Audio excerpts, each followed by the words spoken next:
আমরা ঘর থেকে বের হতে না হতেই দেখি কতগুলো বানর যাচ্ছিল, মানে দিদিদের এখানে প্রচুর বানর আসে। যাই হোক, তারপর তো আমরা রওনা করে দিয়েছি, আর কোথায় যাচ্ছি অলরেডি তোমরা ক্যাপশন দেখে বুঝেই গেছো। তো এখন আমরা এসেছি স্টেশনে, কারণ ব্যারাকপুর যাব। ব্যারাকপুর থেকে হচ্ছে প্রিন্সেপ ঘাট যাব। ব্যারাকপুর থেকে তো প্রিন্সেপ ঘাট সোজা এই কাঁচরাপাড়া থেকে, তাই আমরা ব্যারাকপুর থেকেই রওনা দিব।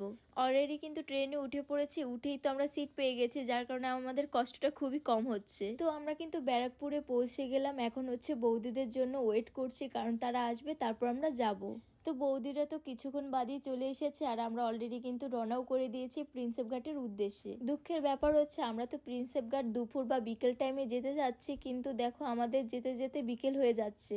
আর এটা যেহেতু শীতের দিন, 5টার ভিতরে তো সন্ধ্যা হয়ে যায়। আমরা যদি দুপুরে 1টার দিকে রওনা দিতাম, অলরেডি কিন্তু আমরা প্রিন্সেপ ঘাটও থাকতাম, আর ছবি ভিডিও সব হতো। তো ফাইনালি আমরা প্রিন্সেপ ঘাট পৌঁছে গেলাম, আর আমরা আস্তে আস্তে অলরেডি কিন্তু সন্ধ্যাও হয়ে যাচ্ছে, তোমরা দেখতেই পাচ্ছ। জানি না যে ছবি কতটা ভালো আসবে। আর আমাদের প্রিন্সেপ ঘাট হচ্ছে এই সেকেন্ড টাইম। আমরা কিন্তু আরো একবার এসেছিলাম, তখন তো ফোন ছিল না, যার কারণে অত একটা মেমোরিজ নেই। আর আমরা এসেই তো ফুচকা খাচ্ছি, কারণ আমাদের রাস্তে যেহেতু সন্ধ্যাই হয়ে গিয়েছে আর আমাদের খিদাও লেগে গেছে, আগে পেট পুজো করে নিলাম। আর এই হচ্ছে সেই বিখ্যাত প্রিন্সেপ ঘাট, এখানে তো প্রচুর শুটিং হয়ে থাকে। আর এই জায়গায় কিন্তু দেব শুভশ্রীর চ্যালেঞ্জ মুভির গান শুটিং করা হয়েছে। তো যাই হোক, আমরা তো ছবি টবি তুলছি সবাই মিলে, জানি না কতটা ভালো হয়েছে, কারণ এই রাতে যেহেতু কালো কালো আসছে।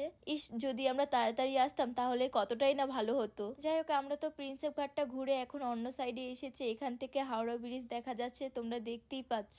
আর হ্যাঁ, দাদার বাবা তো সেই সকালেই কলকাতায় এসেছে, আমরা আসবো বলে তারাও রয়ে গেছে, যার কারণে আমরা সবাই একত্র হলাম। এই তো আমরা হেঁটেই যাচ্ছি, আর পাশে যা টুকিটাকি রয়েছে ঘুরে ঘুরে দেখছি। আর এখানে তো আমরা প্রায় 8 বছর আগে এসেছিলাম, যার কারণে আমাদের তখনের কথা কিছুই মনে নেই। তবে ওই টাইমটা ঠিক করে ঘোরাও হয়নি, যেহেতু আমাদের খুব তাড়া ছিল। এখন আমরা একটু ঘুরে ঘুরে দেখছি।